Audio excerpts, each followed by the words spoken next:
The first time Amelia cried in Nigeria, it wasn't because of the heat. It wasn't because the air was hot, unlike the cold American weather she was used to. She cried because her phone rang, and the wrong man answered. Amelia stood near the taxi bay outside Murtala Mohammed International Airport, Lagos. Her expensive navy blue suit looked too clean for the busy, noisy place. Her big travel bag rolled behind her, the wheels clicking on the rough ground like a countdown. She stared at the screen. The name on it was saved as My Love. Her fingers trembled as she pressed call again. She expected Kenneth's voice, the voice that had filled her nights in Washington, the voice that had made her laugh during sad days, the voice that had promised, "Amelia, when you come, I will be waiting. You'll see my people. You'll taste real food.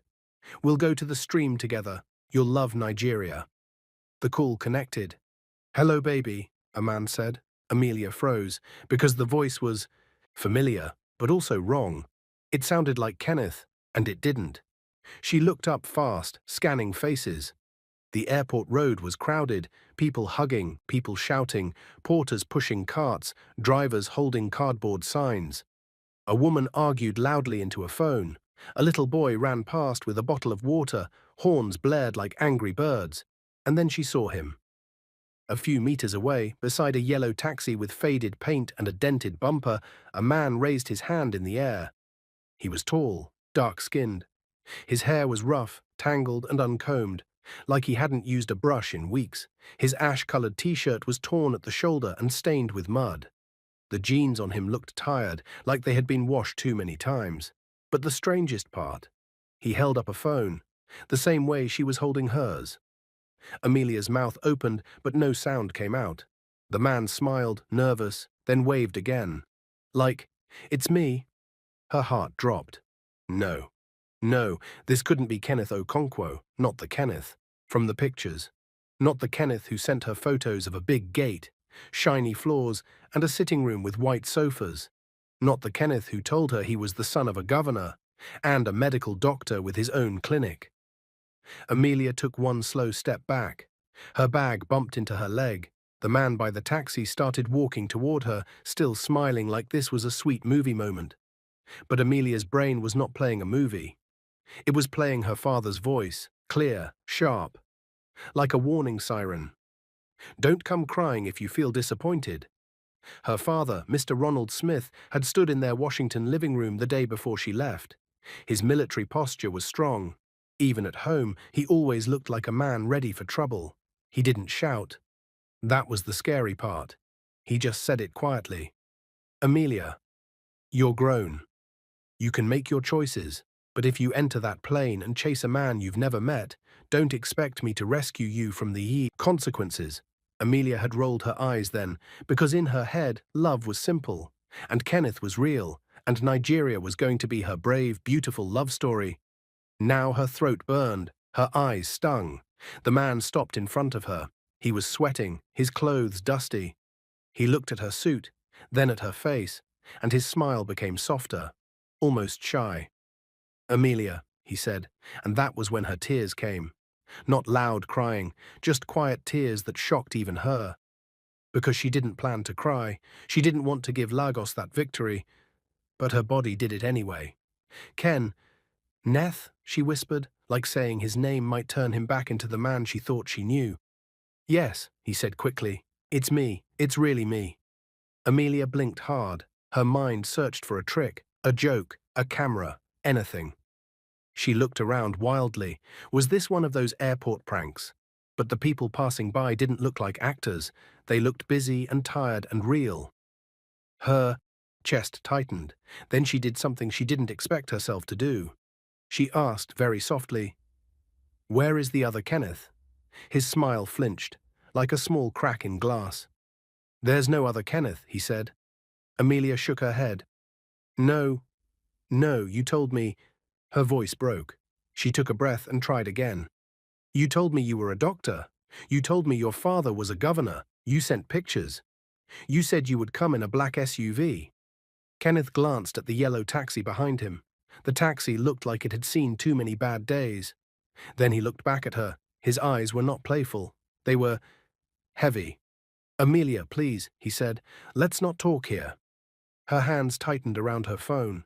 People were looking now. A woman pulling a suitcase slowed down to stare. A driver whistled low like he'd seen drama before. Amelia's pride rose like a shield. No, she said louder this time. Talk here. This is where the truth met me, right? So, let's talk here. Kenneth swallowed. His good English was still there, clean and smooth, like a man who had lived far from this road for a long time. But then he did something that made Amelia more surprised. He shifted his mouth slightly, and his voice changed. His accent became more Nigerian suddenly. Baby, calm down, he said. No need for all this. You just travel. You must rest. We go my place, you relax, then we talk. Amelia stared at him. That accent. It wasn't natural. It sounded like someone wearing a mask. She had heard Kenneth's voice for a year. She knew the way he spoke, the way he paused, the way he laughed.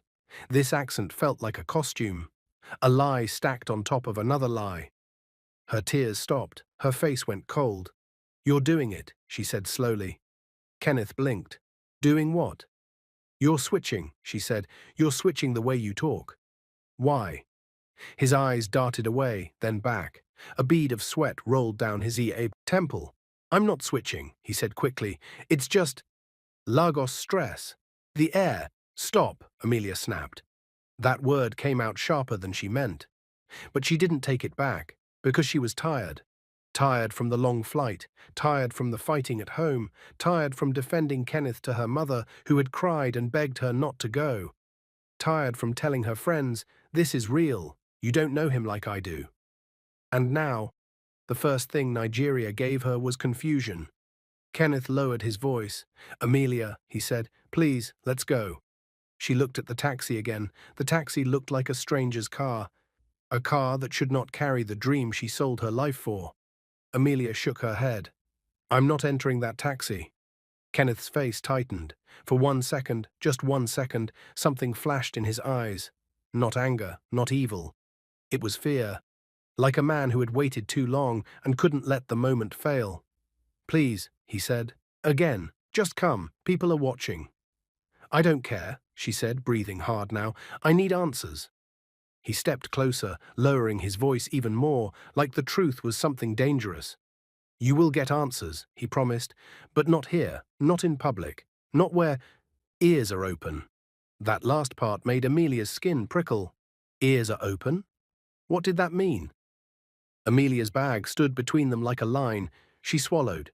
Then she did the one thing she hadn't planned to do since she arrived. She opened her phone and scrolled. Her fingers moved fast, almost angry. She clicked her father's contact. Dad. Her thumb hovered over call. Kenneth saw it. His eyes widened. Amelia, he said, voice urgent now, don't do that. Amelia's heart pounded. Why not? She demanded. Why shouldn't I call my father? He warned me. Now I'm here. Now look. Kenneth's hands lifted, palms out, like he was trying to slow a storm. Because, he whispered, if you call him now, you might never understand what's happening. And if you don't understand it, you could make it worse for me. Amelia frowned. Worse? For him. The man standing before her looked like he had nothing.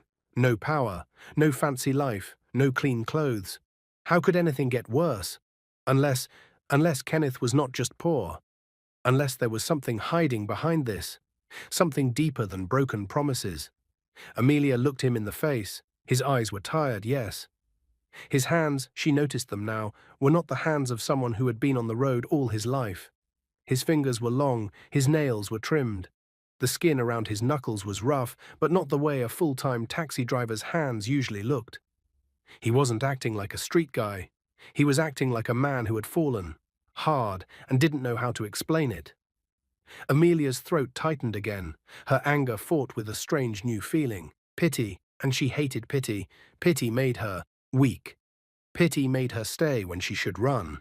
Kenneth leaned closer, voice almost shaking. Amelia, he said, I did not bring you here to hurt you, I swear. Amelia's eyes filled again, but she blinked it back. You already hurt me, she said. Kenneth flinched. Then he nodded slowly, like he accepted the slap of her words.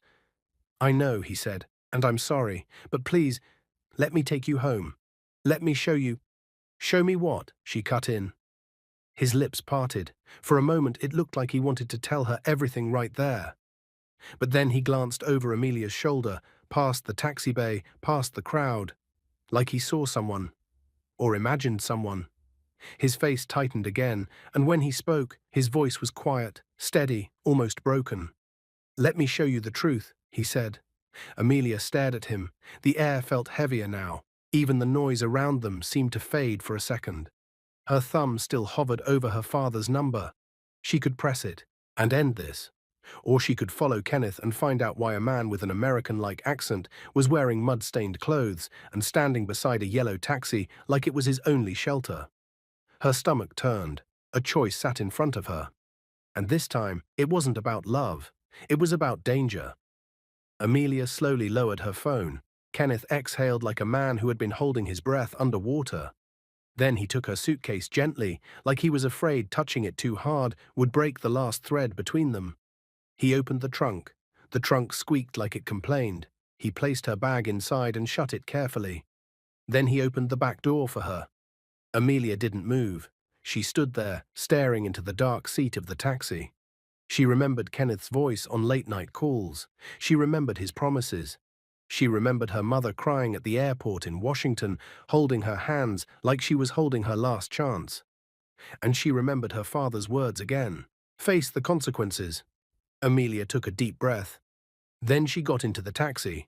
The door closed with a dull thud. Kenneth walked around to the driver's side and got in. He started the engine. The taxi shook slightly, like it was waking up from a long sleep. Amelia stared out the window at the airport lights. Her eyes burned, but she refused to cry again. Kenneth glanced at her in the rearview mirror. "Are you okay?" he asked softly. Amelia didn't answer. The taxi rolled forward into Lagos traffic, and as they merged into the road, Amelia noticed something that made her blood run cold. Kenneth's hands were steady, too steady, like he had driven this route many times, like he knew exactly where to go. But the direction he took, it wasn't toward the richer parts of Lagos, not toward the shiny areas he had shown her in pictures. The taxi turned toward older roads, darker streets, and crowded lanes. Amelia's heart pounded again, because in that moment she realized something terrifying. She didn't know Kenneth, and she didn't know Lagos. And she had just entered a moving car with a man whose story had already cracked. Then Kenneth's phone buzzed. He glanced at it. His face changed. All the calm left his eyes. And he muttered one sentence under his breath, so low Amelia almost missed it. "Not now. Please, not now." Amelia leaned forward. "Kenneth, who is calling you?"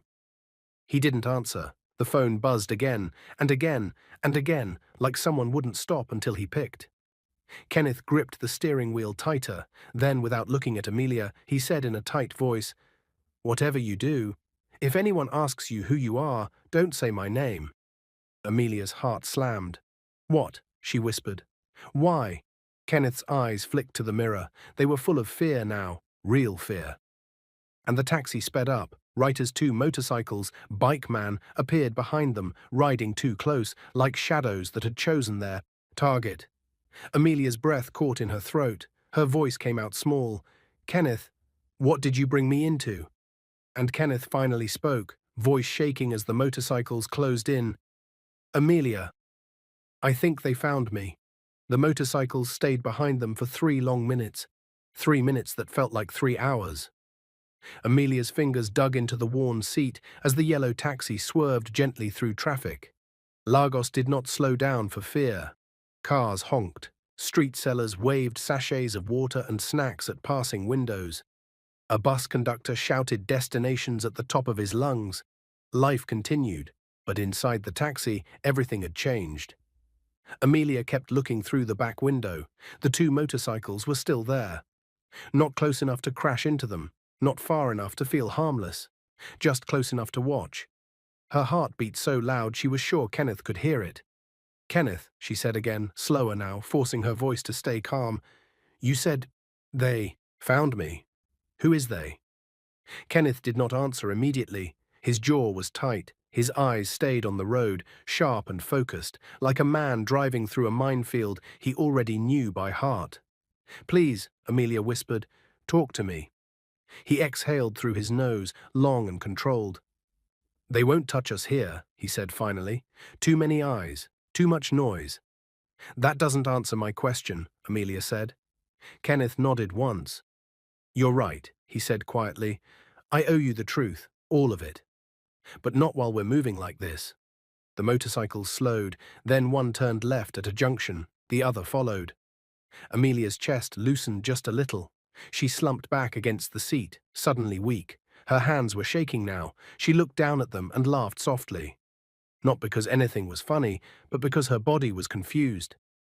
This is not how it was supposed to be, she said. Kenneth glanced at her through the mirror. I know, he replied. The taxi drove on, deeper into the city. The roads narrowed, buildings stood closer together, shops with hand-painted signs lined the streets, children played barefoot near gutters. Music floated from somewhere, loud, joyful, careless. Amelia watched everything like she was underwater. This is not Banana Island, she said softly. Kenneth swallowed. No, he said, it's not. The taxi finally stopped in front of a faded two-story building with peeling paint. A small signboard leaned crookedly by the gate. The compound was narrow. One mango tree stood in the corner, its leaves dusty. Kenneth turned off the engine. For a moment, neither of them moved. The silence felt heavy again. This is where you live? Amelia asked. Yes, Kenneth replied. She nodded slowly. Okay, she said. That surprised him. He looked back at her fully now. You're okay with it? Amelia shrugged. I didn't come all this way to pretend, she said. I came from the truth, so let's start. Kenneth got out of the taxi and opened the trunk. He lifted her bag carefully, like it was fragile. Amelia stepped out. The heat hit her again, stronger this time. The smell of cooked beans, diesel, and dust mixed in the air. Somewhere nearby, a radio played an old love song. She followed Kenneth up a narrow staircase. Second floor, third door. Kenneth unlocked it and pushed it open. The room was small. One bed with a thin mattress, a small table with books stacked neatly, a standing fan that looked older than both of them. One sagging chair. No luxury, no lies hiding here. Amelia stood still, taking it all in. Then she sat down slowly on the chair. The chair creaked under her weight. That sound broke something in her. Her lips trembled. Kenneth, she said, and this time her voice cracked fully. You can't act like everything is fine. He closed the door behind them. I'm not, he said softly. She stood up suddenly. All you ever told me was a lie, she cried. You told me you were the son of a governor. You told me you were a doctor. You told me you lived well. You told me... Her voice broke. I left my family, she whispered. I left my home. I left everything. For you. Tears rolled down her cheeks now, hot and unstoppable. Kenneth walked toward her, then he did something Amelia did not expect. He knelt, right there on the cold floor. He took her shaking hands in his. Amelia, he said, his voice low and steady, I never lied to you. She laughed through tears. Look around you, she shouted. Look at this place. Look at your clothes. Look at your taxi. How can you say you never lied? Kenneth did not let go of her hands. I failed to tell you my present, he said, but my past is true. He stood up and went to the table. He opened a small brown envelope. One by one, he brought out documents, certificates, letters, an ID card. He handed them to her. Amelia wiped her eyes and looked down. Her breath caught. Ohio University, Doctor of Medicine, Kenneth Stephen Okonkwo. She flipped through the pages slowly. Transcripts, a medical license, photos of a younger Kenneth in a white coat, standing beside hospital beds, smiling, confident, her knees weakened. She sat back down. Oh my God, she whispered. Kenneth sat on the edge of the bed. My father, he continued, was Stephen Okonkwo. He was a governor. Amelia looked up. Was. Kenneth nodded. He was killed. The room felt colder. He was contesting for a second term, Kenneth said. Powerful people didn't want him there. He refused to play dirty. He refused to share public money. So they silenced him. Amelia covered her mouth. They didn't stop there, Kenneth continued. They came for me. He stood up and paced slowly. I returned to Nigeria to open a private clinic, he said. I wanted to serve. I wanted to honor my father. He stopped pacing. One night they brought a patient to my clinic, he said. The man was already dead, but they claimed he died under my care. Amelia's heart dropped. They bribed the police, Kenneth said. They bribed the court. I was never allowed to defend myself. His voice trembled now. My license was withdrawn. My clinic was seized. My accounts were frozen. He laughed bitterly. And then they sentenced me to 5 years. Amelia stood again. That's impossible, she said. There must have been evidence. There was, Kenneth replied quietly, but evidence doesn't speak when money screams louder. He looked at her. When I came out, everything was gone. Amelia's tears fell again. That's why you drive a taxi, she whispered. Kenneth nodded. I needed to survive, he said, and I needed to stay invisible. Amelia remembered the motorcycles. Those men at the airport, she said slowly. Are they connected? Kenneth answered. They still watch me, not always, but enough to remind me I'm not free. Amelia sank back into the chair. All her anger collapsed into something else. Pain. Real pain. For him, for herself, for the lie that wasn't exactly a lie. I thought you deceived me, she whispered. I thought you played me. Kenneth knelt again, gently wiping her tears with his thumb. I never wanted you to see me like this, he said. I wanted to fix everything first. Amelia closed her eyes. When she opened them, her voice was calm. We're fixing it now, she said. Kenneth looked at her sharply. What? She stood up. I didn't leave America to run at the first problem, she said. I came because I believed you, and I still do. He shook his head slowly. You don't understand, he said. This is dangerous. Amelia took a deep breath. My father is a veteran, she said. I grew up around danger. Kenneth stared at her. I have money, Amelia continued. Not billionaire money, but enough. She stepped closer. We'll reopen your case. Kenneth's eyes widened. It's not that simple, he said. We'll make it simple, she replied. That same day, Amelia made calls, international calls, serious calls. By evening, Kenneth sat across from a senior Nigerian lawyer, his hands shaking slightly. The lawyer listened quietly, reviewed documents, nodded slowly. This case was buried, the lawyer said, but not dead. Kenneth held Amelia's hand under the table.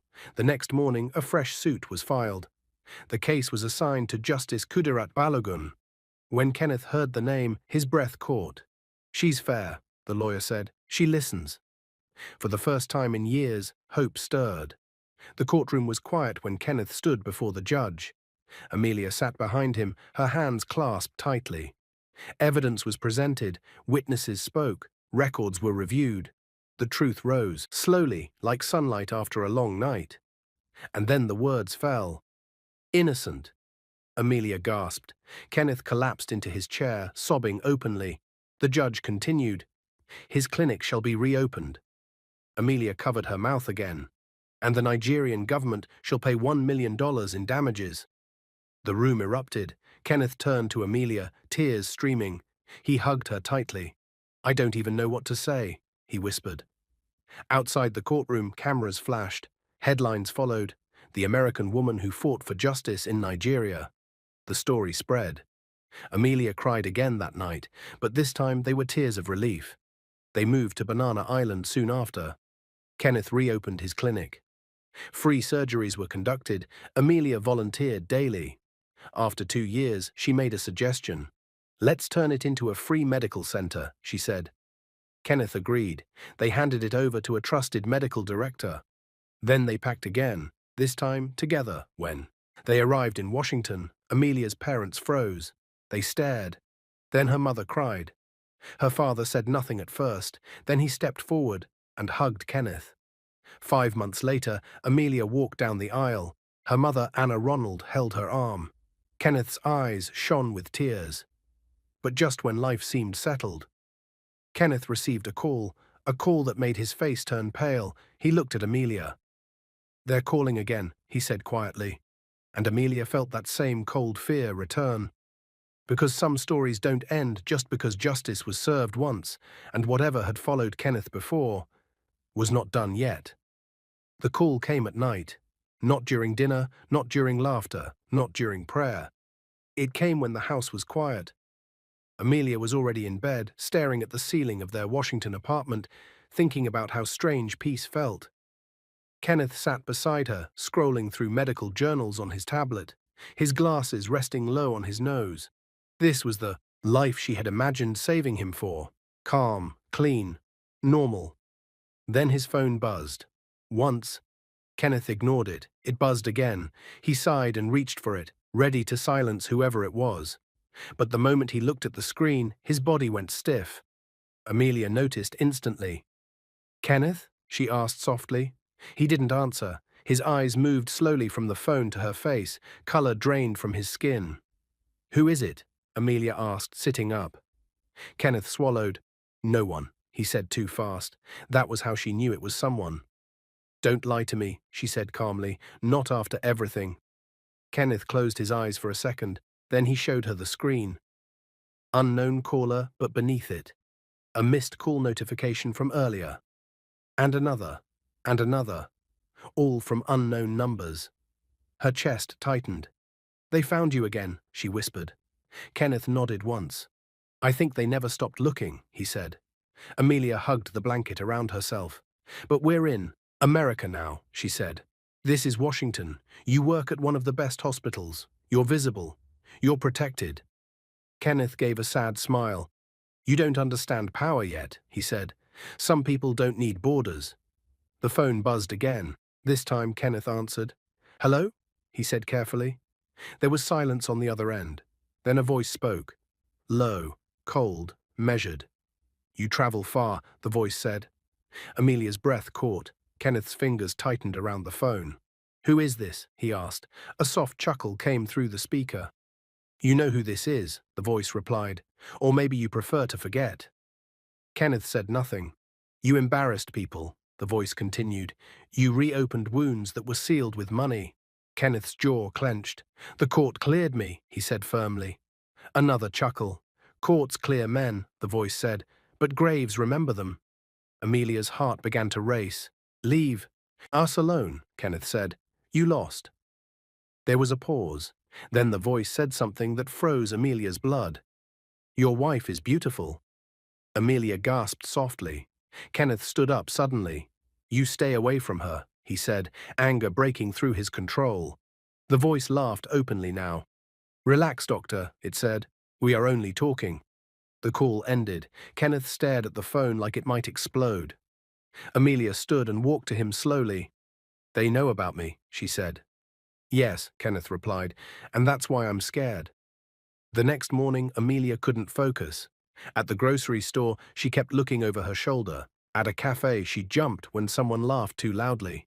At home, she checked the locks twice. This was not the life she had imagined when she followed love to Africa, but she didn't regret it. She just didn't feel safe anymore. Kenneth tried to act normal. He went to work. He smiled with colleagues. He operated with steady hands, but Amelia saw the cracks. He stopped jogging in the mornings. He avoided driving alone at night. He started changing routes. One afternoon, Amelia sat alone in the living room, flipping through old photos on her phone. Pictures from Lagos, the airport, the taxi, the courtroom, the clinic opening. She stopped at one photo. Kenneth smiling gently at a child after surgery. Her heart squeezed. "This story is not over," she whispered to herself. That evening, Amelia made a decision. She didn't tell Kenneth right away. She started researching. Quietly. She looked into her father's old contacts. Military friends, security consultants, legal advisors. She sent emails. She made calls. Then one afternoon, her father visited.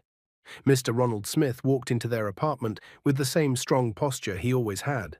Grey hair, sharp eyes, calm authority. He hugged Amelia tightly. "I missed you," he said.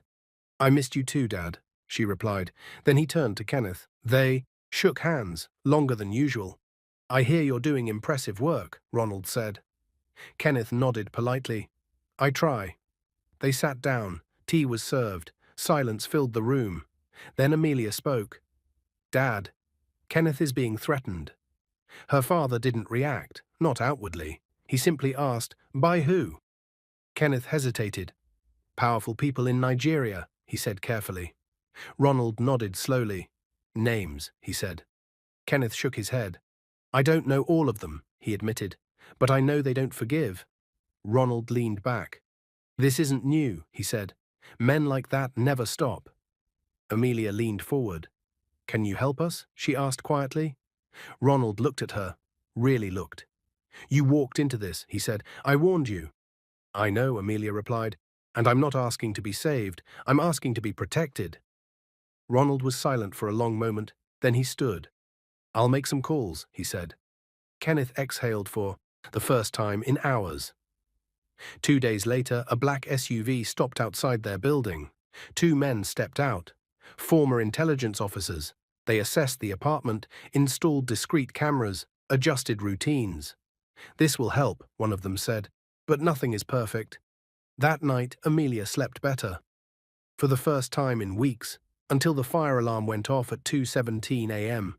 The sharp sound sliced through the darkness. Amelia bolted upright. "What's happening?" she shouted. Kenneth was already on his feet. Smoke filled the hallway, not thick, but enough to panic. They rushed outside with neighbors. Fire trucks arrived, lights flashed, sirens screamed. But when firefighters checked the building, there was no fire, no smoke source, no explanation. An officer approached Kenneth. "Probably a malfunction," he said. Kenneth nodded politely, but his eyes were dark. "That wasn't random," he whispered to Amelia. Later that morning, a package arrived. No return. Address. Inside was a single photograph. Kenneth's reopened clinic in Lagos. Burned. Ash everywhere. Charred walls. Amelia dropped the photo. Her hands shook violently. Kenneth stared at it silently. Then he whispered something Amelia would never forget. "They're punishing the past," he said, "to warn the future." Amelia felt tears fill her eyes. "They're not done with you," she said. Kenneth shook his head slowly. "No," he replied, "they're not done with us." That evening, Kenneth sat alone in the dark. Amelia watched him from the doorway. He looked smaller, tired, like a man carrying too many ghosts. She walked to him and knelt. "We can run," she said softly. "We can disappear. Change names. Start somewhere new." Kenneth looked at her. His eyes were firm. "No," he said, "that's what they want." He stood up. "For the first time in my life," he continued, "I'm not running." Amelia felt fear, but also pride. "What will you do?" she asked. Kenneth picked up his phone. "I'll go public," he said. Amelia froze. "What?" "I'll speak," he said. "I'll expose everything. Names, connections, evidence." "That's dangerous," she said quickly. He nodded. "I know." She grabbed his arm.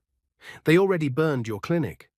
"And they won't stop," he replied, "unless the world watches." Amelia felt torn. She loved his courage, but courage had enemies. "You could die," she whispered. Kenneth cupped her face gently. "I almost died once," he said. "This time I choose how I stand." The next day, Kenneth was invited to speak at a medical conference in Washington. Live-streamed, international audience. Amelia sat in the front row, her heart hammered as he walked to the podium. Cameras flashed. The room fell silent. Kenneth took a breath. "My name is Kenneth Okonkwo," he began. "I am a doctor, and I am a survivor." Amelia felt tears rise. He spoke calmly about his father, about corruption, about false charges, about prison. The audience listened. Some nodded, some gasped, and then he said it. "The people responsible are still powerful." Amelia's stomach dropped. "I am speaking today because silence protects criminals." The stream went viral within minutes. Social media exploded. Support poured in. So did threats. That night, Kenneth received one message, just 6 words. "You should have stayed quiet." Amelia felt cold, very cold, because she knew something now. They had crossed a line, and there would be consequences. The power had shifted, and someone, somewhere, was planning the next move. The first thing Amelia learned about truth was this: it doesn't arrive quietly, it doesn't knock, it breaks doors. The morning after Kenneth's speech, their apartment felt different. Not louder, not darker, just watched. Amelia stood by the window, holding her coffee with both hands, even though it had gone cold. Below, Washington moved like it always did. Cars gliding through intersections, joggers passing with earbuds in, a dog pulling its owner toward a tree. Normal life. But inside her chest, something twisted. "Kenneth," she called softly. He was in the bedroom, tying his tie. His movements were careful, precise, like a surgeon preparing for an operation he could not afford to mess up. "I'm here," he replied. She didn't move from the window. "Do you feel it?" she asked. He paused. "Yes," he said. "I feel it too." The world had reacted fast. Too fast. By the time Amelia checked her phone, Kenneth's face was everywhere. News sites, medical blogs, political forums, Nigerian doctor exposes political setup. From prison to operating room, a survivor speaks. The American woman who stood by him. Some comments were kind. Others were cruel. A few were dangerous. Amelia read one that made her hands shake. People who talk too much forget how accidents happen. She locked her phone and pressed it to her chest. "Kenneth," she said again, louder now, "maybe you shouldn't go to work today." He came out, jacket on, eyes calm but tired. "If I stop now," he said, "they win." She wanted to argue. She wanted to scream. But she also knew he was right. He kissed her forehead gently. "I'll be fine," he said. She nodded, even though fear sat heavy in her stomach. After he left, Amelia did something she had never done before. She called her father and didn't pretend to be strong. "Dad," she said the moment he picked up. "I'm scared." There was silence on the other end. Then Ronald Smith spoke, voice low and steady. "Tell me everything." She did. She told him about the call, the fire alarm, the burned clinic, the message. Her father listened without interrupting. When she finished, he sighed. "This is no longer a private fight," he said. "This is political." "What does that mean?" Amelia asked. "It means," he replied, "someone is going to try to control the story." And he was right. That afternoon, a reporter knocked on their door. Then another, then another. Some were respectful, others were hungry. One asked Amelia, "Did you come to Africa for love or money?" She closed the door in his face. By evening, Kenneth returned home late. His shoulders were stiff, his smile was forced. "They pulled me aside today," he said quietly. "Who?" Amelia asked. "The hospital board," he replied. "They're worried." Her heart sank. "They didn't say it outright," he continued, "but they're afraid. Politics scares institutions."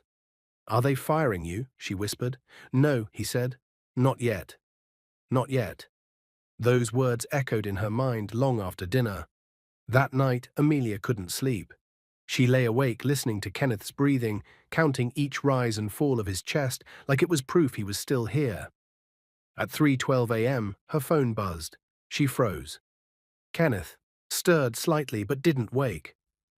Amelia carefully reached for her phone. Unknown number, her thumb hovered.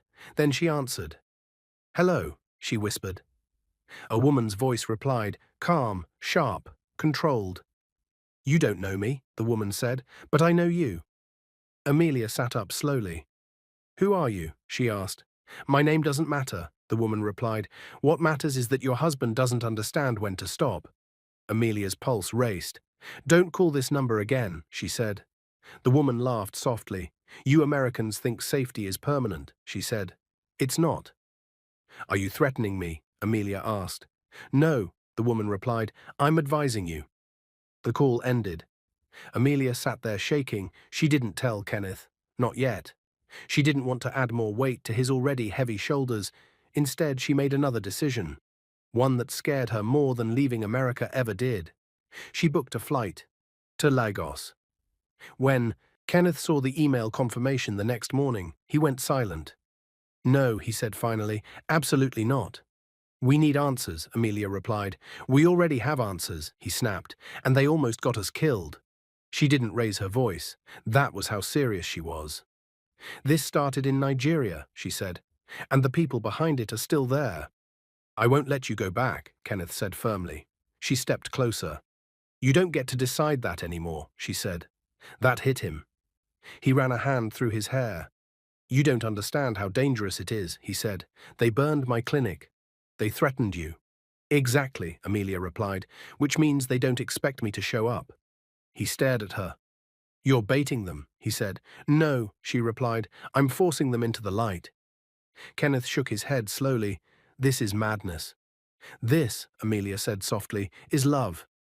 He looked at her for a long time, then he exhaled. If you go, he said, I'm coming with you. She nodded. Good. They didn't tell anyone, not the media, not even her parents. 2 days later, they landed in Lagos quietly. No announcements, no cameras. The city welcomed them with heat and noise and chaos. But Amelia noticed something immediately. They were being watched.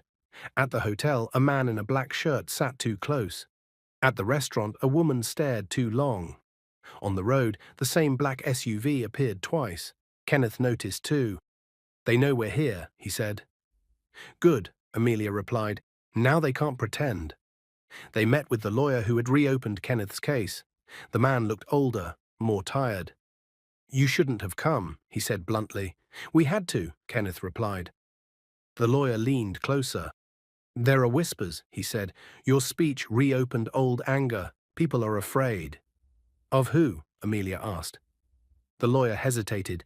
Then he said a name that made Kenneth go still. That man, Kenneth whispered. He funded the setup. Yes, the lawyer said, and he doesn't lose. Amelia felt the weight of it settle in her chest. What do we do? She asked. The lawyer sighed.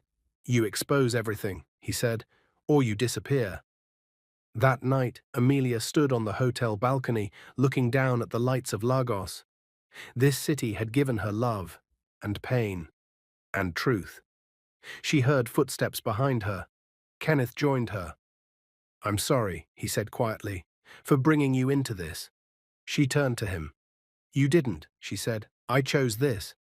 He nodded. They stood there in silence until a knock came at the door. Sharp, urgent. Kenneth stiffened. Who is it? He asked. Room service, a voice replied. Kenneth looked at Amelia. She shook her head slowly.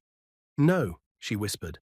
Kenneth didn't move. The knock came again, harder. Then the handle turned. Amelia's heart slammed. Kenneth stepped in front of her instinctively. The door opened, and standing there was a man in a clean suit, smiling politely. Dr. Okonkwo, the man said, we need to talk. Behind him the hallway lights flickered. Amelia felt cold all over, because she knew this was no accident. And whatever conversation this man wanted, it would change everything.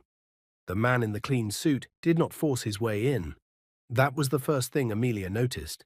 He didn't shove the door, he didn't raise his voice, he didn't bring visible weapons. He simply stood there, calm, smiling like someone who had all the time in the world.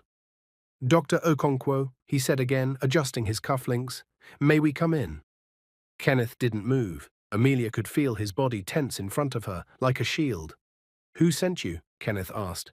The man smiled wider. Someone who believes problems should be solved quietly, he replied. That's funny, Amelia said suddenly, stepping beside. Kenneth, because everything you people do is loud, just hidden.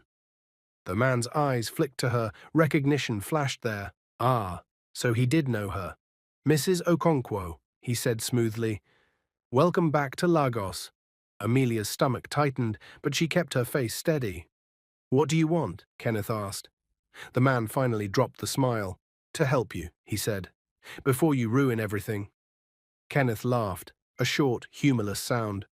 You already ruined my life once, he said. What's left to ruin? The man stepped inside without waiting for permission. 2 other men stood at the far end of the hallway, pretending to look at their phones. Amelia noticed. She always noticed now. This is not a threat, the man said, lowering his voice. It's an offer. Kenneth crossed his arms. Speak. You've embarrassed powerful people, the man continued. You reopened old wounds. You forced apologies where silence was paid for. Amelia felt anger rise in her chest. And? She asked. And that cannot continue, the man said calmly. Kenneth took a step forward. Say what you mean. The man met his gaze. Leave Nigeria, he said. Stop talking. Stop exposing. Focus on your American life. And if we don't? Amelia asked. The man looked at her, really looked at her this time. Then he said softly, "Then accidents happen." The words landed heavy in the room. Kenneth's jaw tightened. "I already lost my father," he said. "You took my career. You took my freedom. What else do you want?" The man shrugged. "Peace," he replied. "Your silence buys it." Amelia laughed suddenly, a sharp, bitter laugh. "You don't want peace," she said. "You want comfort." The man's eyes hardened. "You are emotional," he said. "That's understandable. You're foreign." Amelia stepped closer. "No," she said quietly. "I'm awake."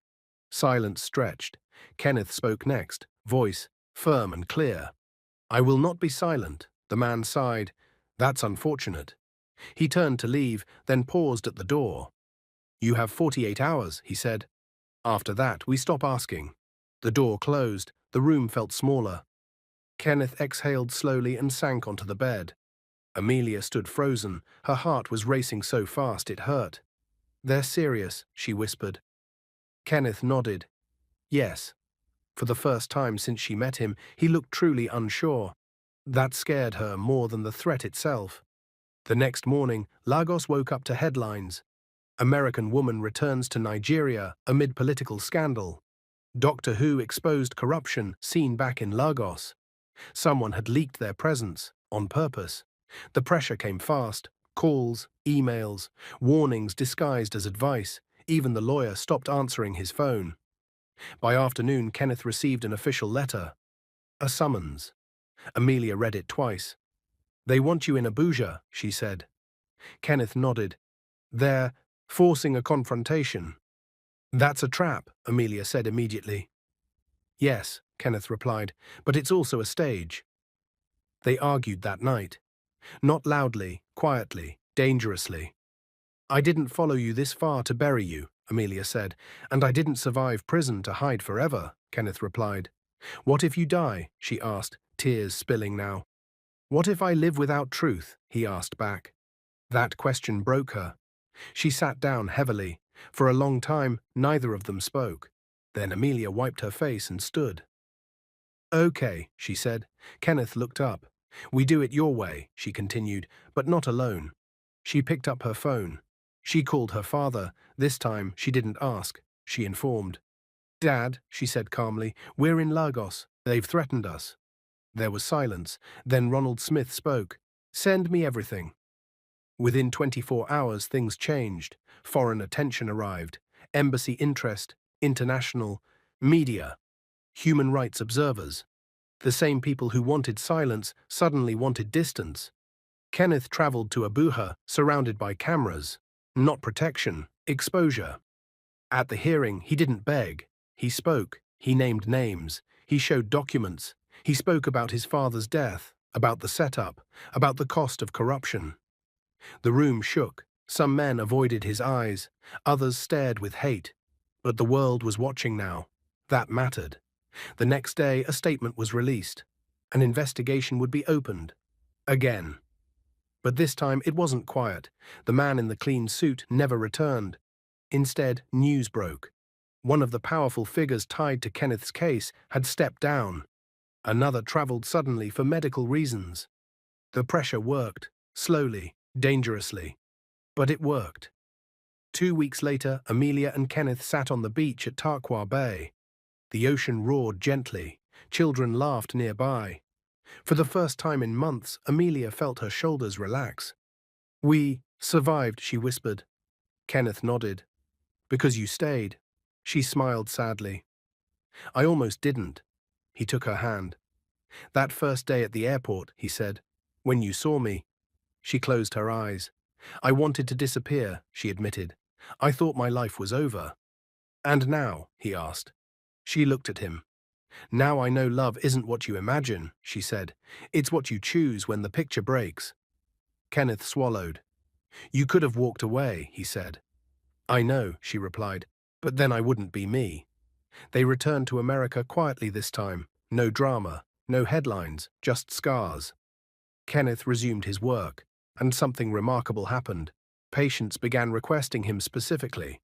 Not just for skill, for courage, for compassion, for truth. He rose quickly, not because of fame, but because people trusted him.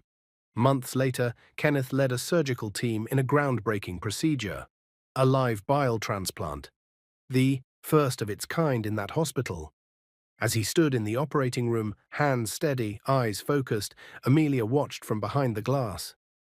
Tears filled her eyes, not of fear, of pride.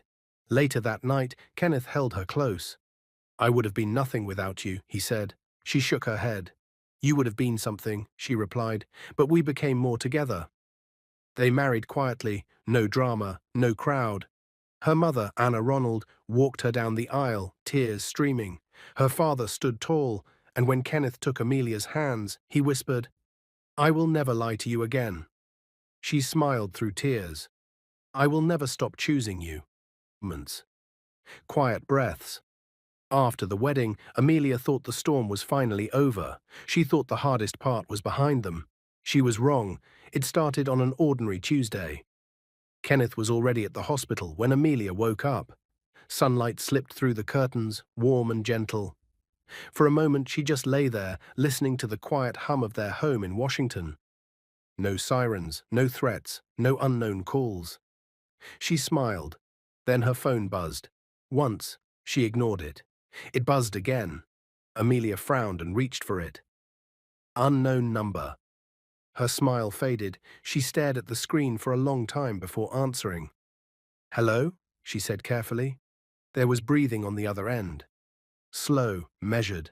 Then a voice spoke. "You don't know when to stop?" the voice said. Amelia's heart dropped. She sat up straight. "Who is this?" she demanded. The voice laughed softly. "You Americans think marriage is an ending," the voice continued. "For us, it's leverage." The call ended. Amelia's hands trembled. She sat there frozen, memories rushing back. Lagos, the hotel door, the man in the clean suit. The threats disguised as advice. They were back. And this time, they were not pretending. She didn't call Kenneth immediately. She didn't want to panic him. Instead, she did something harder. She breathed. She showered. She dressed. She waited until Kenneth came home that evening. He noticed immediately. "You're quiet," he said, setting his bag down. She handed him the phone. He read the call log. His face hardened. "They promised to stop," he said quietly. "They never promise," Amelia replied. "They delay." Kenneth sank into the chair. For a long time, he didn't speak. Then he rubbed his face slowly. "They can't touch us here," he said, more to himself than to her. "Can't," Amelia repeated. "Or won't?" He looked up. That was the moment Amelia saw fear return to his eyes, not the sharp fear of danger, but the heavy fear of responsibility. "They're using you," he said softly. "They always were," Amelia replied. "The difference is, I'm not scared anymore." That surprised him. "You're not?" he asked. She shook her head. "I was scared when I thought love was supposed to be easy," she said. "Now I know better." The next day, Kenneth was called into a closed-door meeting at the hospital. When he came home, his shoulders were tense. "They're concerned," he said. Amelia sighed. "Again." "They've received anonymous messages," he continued, "accusing me of falsifying credentials, of manipulating sympathy." Amelia stood up sharply. "That's a lie." "Yes," Kenneth said, "but lies don't need truth to spread. They need doubt." For the first time since his reinstatement, his position felt unstable. Not because of skill, but because of history. Amelia paced the room. "So what now?" she asked. Kenneth hesitated. "Now," he said, "we decide whether to keep running or end this properly." She stopped pacing. "What does properly mean?" she asked. He met her eyes. "It means exposing everything," he said. "Completely, internationally, permanently." Amelia's chest tightened. "You already did that," she said. "No," Kenneth replied. "I spoke as a victim. This time, I speak as evidence." That night, Kenneth barely slept. Neither did Amelia. They talked until morning. About risk, about safety, about children they hadn't had yet, about what kind of future truth builds. At dawn, Amelia said something that surprised even herself. If this ends us, she said quietly, I still want it done. Kenneth reached for her hand. It won't end us, he said. It will define us. Within weeks, things moved fast, too fast.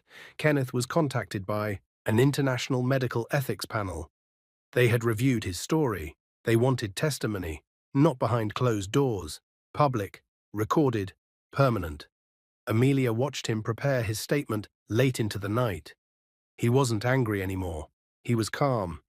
That scared her more. You don't look scared, she said softly. I'm not, he replied. I already lost everything once. Fear doesn't work on me anymore. The hearing took place in Geneva. Amelia sat behind him again, like she always did. The room was large, cold, serious. Kenneth spoke slowly. Carefully, he presented documents. Bank freezes, court records, prison intake forms, witness affidavits. He spoke of his father again, not emotionally this time, factually. When he finished, the room was silent. One panelist finally spoke.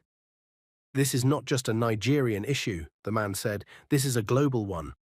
That sentence changed everything. Within days, international news picked up the story. Not as gossip, as policy.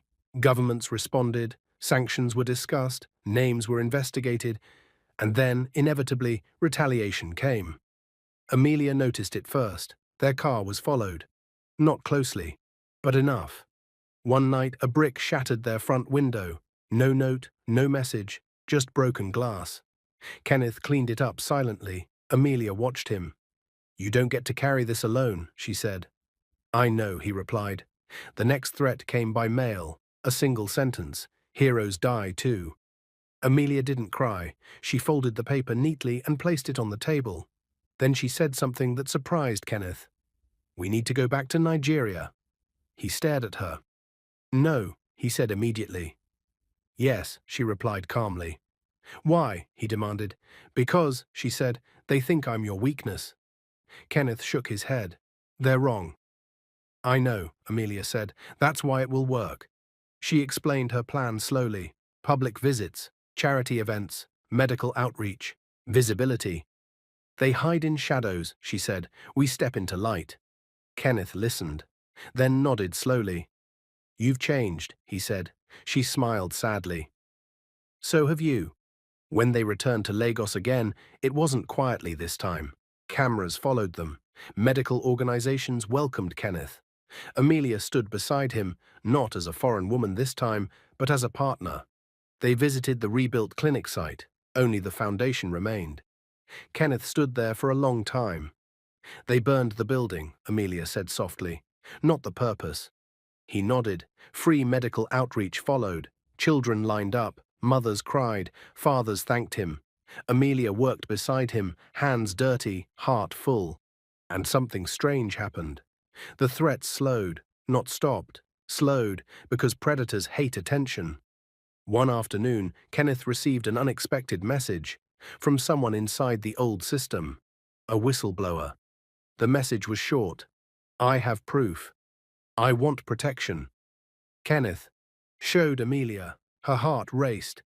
This is it, she whispered. They arranged a meeting, public place, crowded. The man arrived nervous, sweating. He handed Kenneth a drive.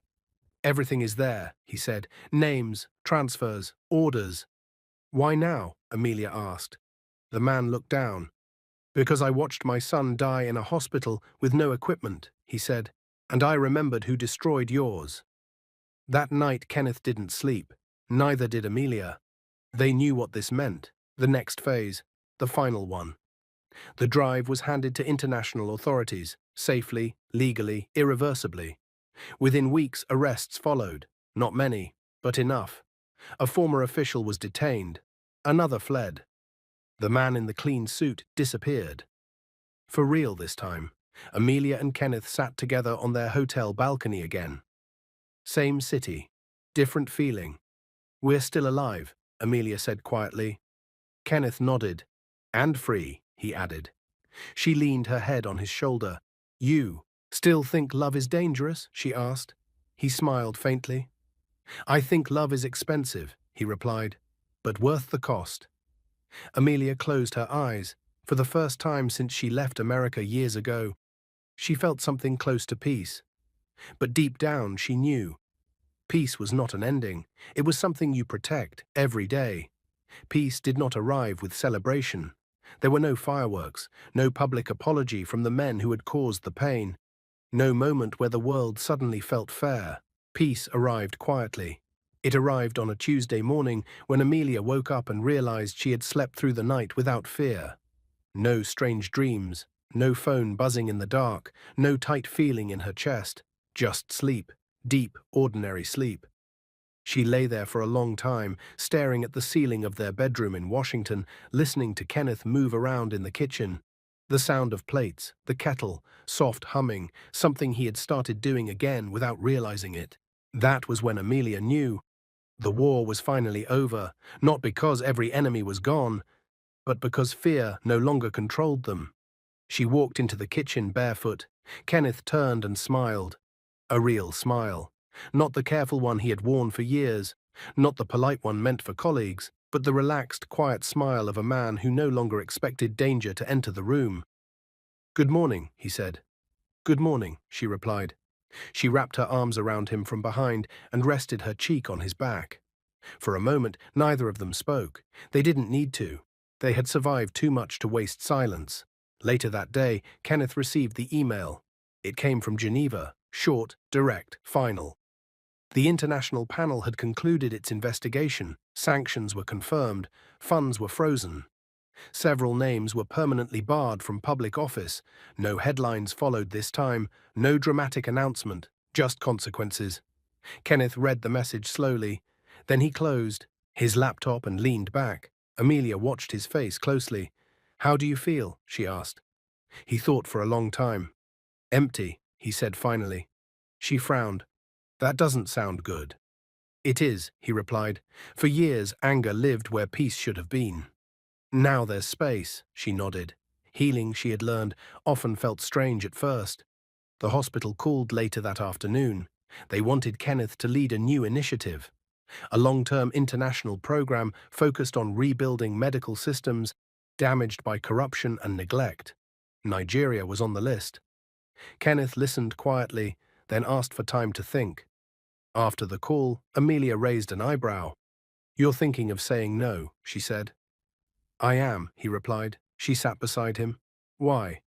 "Because for the first time in my life," he said, "I want to choose joy before duty." That made her smile. They took a walk that evening. No security, no cameras, no tension. Just two people walking, slowly through a quiet Washington street. Amelia stopped suddenly. "Kenneth," she said. He turned.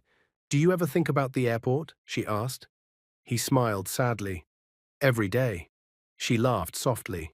"I still see you beside that yellow taxi sometimes," she said, "and I still feel my heart drop." He nodded. "That moment changed everything," he said. Amelia took a deep breath. "I thought my life was ending that day," she admitted. "I felt foolish, betrayed, alone." "And now?" he asked. "And now," she said, "I know that moment saved me from living a lie." Kenneth stopped walking and faced her. "You could have turned back," he said. "You had every reason." "I know," she replied, "but love isn't about choosing the version of someone that's easy. It's about choosing the truth, even when it hurts." He pulled her into a hug. That night, Amelia dreamed of Lagos again, but this time the dream was different. No fear, no shadows, just sunlight reflecting off water, children laughing, Kenneth smiling. When she woke up, her pillow was wet, not from fear, from release. Weeks passed, then months. Life settled into something steady. Kenneth became known in Washington not just as a skilled doctor, but as a leader. Someone who spoke carefully, someone who listened deeply, someone who never forgot where he came from. Amelia returned to work too. Not the life she had before, something new. She began working with immigrant families, women who had crossed borders chasing love, safety, or hope. Some had found it, others were still searching. She listened to their stories with patience. She never judged, because she had been one of them. One afternoon, a young woman sat across from her, eyes red and voice shaking. "I left everything," the woman said, "and now I'm not sure I made the right choice." Amelia reached across the table and held her hand. Sometimes, she said gently, the right choice doesn't feel right at first. Sometimes it feels like loss before it becomes meaning. The woman cried. Amelia stayed. That was who she had become. Years later, on a quiet evening, Kenneth sat on the balcony reading, while Amelia watered the plants. The city glowed softly below them. Do you ever regret it? Kenneth asked suddenly. Regret what? Amelia asked. Leaving your parents, he said, leaving comfort, leaving certainty. She paused, then she answered honestly. I regret the pain, she said, not the choice. Kenneth nodded. My father used to say something, he said. He said wealth can hide truth, but suffering reveals it. Amelia smiled. He was right. They stood together, watching the sky darken. Far away, Nigeria continued to heal, slowly, imperfectly, not because of one man, not because of one woman, but because truth, once spoken loudly enough, never fully disappears. This story teaches something simple but hard to accept. Love is not proven by promises, it is proven by presence. Amelia left wealth, comfort, and certainty. What she met made her cry. But those tears were not failure. They were the beginning of clarity. Kenneth lost power, freedom, and safety. But in losing them, he found something stronger than influence: integrity. Together, they learned that real love does not protect you from pain. It teaches you how to stand inside it without breaking. Some people search the world for happiness. Others are forced to build it from the ruins of disappointment. Amelia and Kenneth did not get a perfect story. They got a true one. And that was enough. What is your view about this story? Where are you watching from? Have you ever been disappointed with someone you loved dearly, and how did you handle it? Share your experience with us. If you enjoyed this story, comment, share, and subscribe to our channel for more interesting stories.